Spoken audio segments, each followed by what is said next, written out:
Bonjour à tous. 20 soldats français ont donc été blessés hier parmi les 70 soldats de l'OTAN blessés au Kosovo. Il y a eu 80 blessés du côté des manifestants. C'est exactement le genre d'incident que l'on redoutait. Les extrémistes serbes ont ouvert le feu sur les forces internationales hier matin à Mitrovica.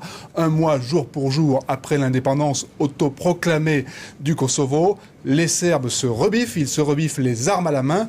Quels sont les risques de débordement? Que veulent exactement les Serbes à Mitrovica et à Belgrade? Pour en parler, je reçois ce matin Jean-Pierre Dufaux. Bonjour. Bonjour. Vous êtes député socialiste, maire de Cap-Breton. La raison pour laquelle je vous ai invité, c'est parce que vous êtes aussi, à l'Assemblée nationale, président du groupe d'amitié France-Serbie. Monsieur le député, où en est l'amitié franco-serbe au moment où les Serbes tirent sur les soldats français? Oui, effectivement, on peut se poser la question, puisque des extrémistes serbes, armés par je ne sais qui, ont ouvert le feu sur les soldats de l'OTAN et plus particulièrement sur les Français. Je voudrais d'abord avoir une pensée pour les soldats et les manifestants aussi blessés, et en particulier pour nos compatriotes et leurs familles. Est-ce que les Français étaient visés parce que Français? Non, je ne pense pas. Ce sont les troupes de l'OTAN, de la KFOR, qui ont été visés, et parmi eux, il y avait des Français, puisque ces troupes sont sous commandement français. Mais vous savez, dans les Balkans, la violence est malheureusement monnaie courante. Les Serbes luttent contre l'indépendance du Kosovo qu'ils n'admettent pas. Belgrade utilise tous les moyens, et dans ce nord du Kosovo, du côté de Mitrovica, ça a toujours été extrêmement tendu. Alors quant à l'amitié dont vous parlez, c'est surtout dans les moments difficiles qu'elle sera précieuse, parce qu'il faut quelquefois aussi savoir discuter avec ses amis, même si on n'a pas le même point de vue. Nos envoyés spéciaux, les envoyés spéciaux de France 24 dans la région nous disent qu'il y a un fort ressentiment contre la France, contre les Français de la part des Serbes qui se sentent trahis, qui se sentent abandonnés par les Français. Vous avez entendu ça aussi? Oui, vous savez que dans ces moments de tension, les mots sont tout de suite excessifs. On parle de trahison, d'être lâché, effectivement. Tout ça simplement parce que la France et le gouvernement français ont reconnu l'indépendance du Kosovo parmi les premiers pays européens. Je pense qu'à terme, cela était normal et à peu près inéluctable, mais j'aurais préféré que ce soit l'ensemble de l'Union européenne qui puisse justement jouer son rôle, et que ce soit une reconnaissance de l'ensemble des pays de l'Union européenne, plutôt qu'une reconnaissance au coup par coup. Ça ne fait qu'attiser et multiplier les incidents, alors que l'Europe avait une belle manière de démontrer son unité, et en politique internationale, et singulièrement sur son territoire. La France n'aurait pas dû reconnaître le Kosovo comme elle l'a fait? Pas immédiatement, de mon point de vue, et en tout cas le faire au moment, avec les autres pays européens, c'eût été par exemple préférable quand la France aura dans quelque temps la présidence de l'Union européenne. Que veulent les Serbes? D'abord, à votre avis, quel est le degré d'autonomie des incidents d'hier, de spontanéité des incidents d'hier? Est-ce que les incidents d'hier étaient spontanés? On peut s'interroger sur la spontanéité, et c'est une litote, puisque effectivement les Serbes étaient armés avec des grenades, des armes à feu. C'est quand même pas tout à fait par hasard. Et lorsque l'on sait qu'il y a bien sûr des revendications contre l'indépendance du Kosovo, on sait aussi que le Premier ministre a démissionné, qu'à l'heure actuelle nous sommes dans une période électorale.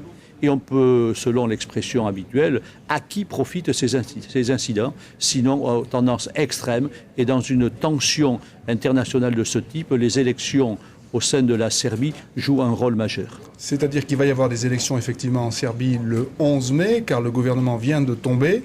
À votre avis, qui va remporter ces élections en Serbie, et quelles conséquences pour le Kosovo et la région? Il est à craindre que les extrémistes l'emportent. Je vous rappelle que les élections présidentielles se sont jouées sur un fil, que M. Tadic, qui est lui plutôt pro-européen, a été élu d'une courte tête, et ces incidents pourraient peut-être inverser la majorité actuelle en Serbie.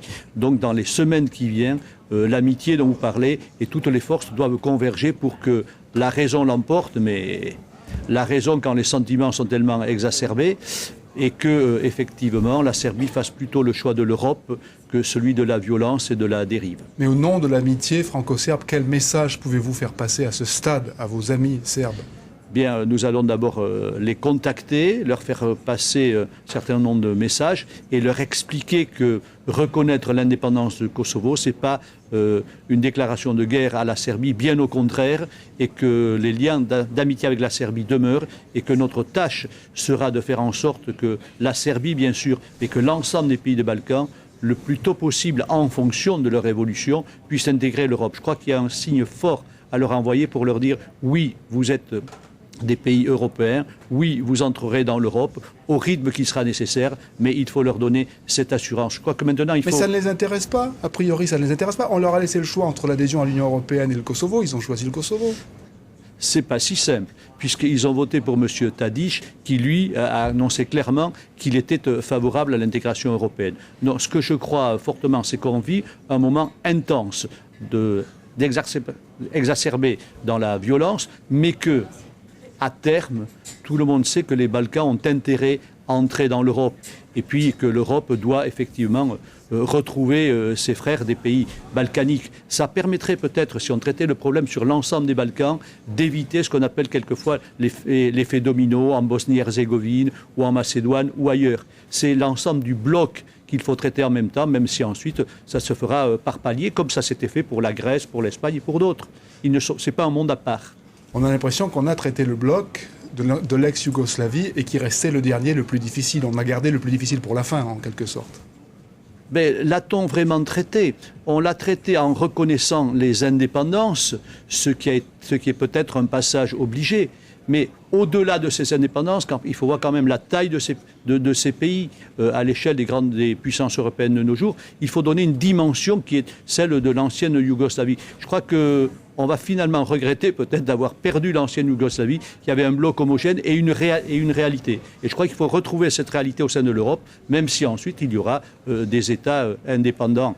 Vous craignez une extension de la violence dans les heures et les jours qui viennent au Kosovo ?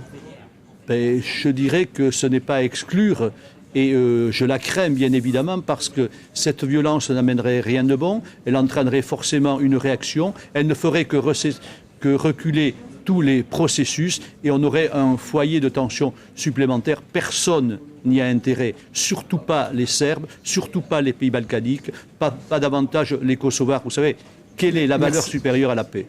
Aucune valeur, mais personne n'aurait à y gagner, surtout pas l'amitié entre la France et la Serbie. Vous êtes le président du groupe d'amitié franco-serbe à l'Assemblée nationale. Merci Jean-Pierre Dufaux, merci à vous de nous avoir suivis. Excellente journée. Merci.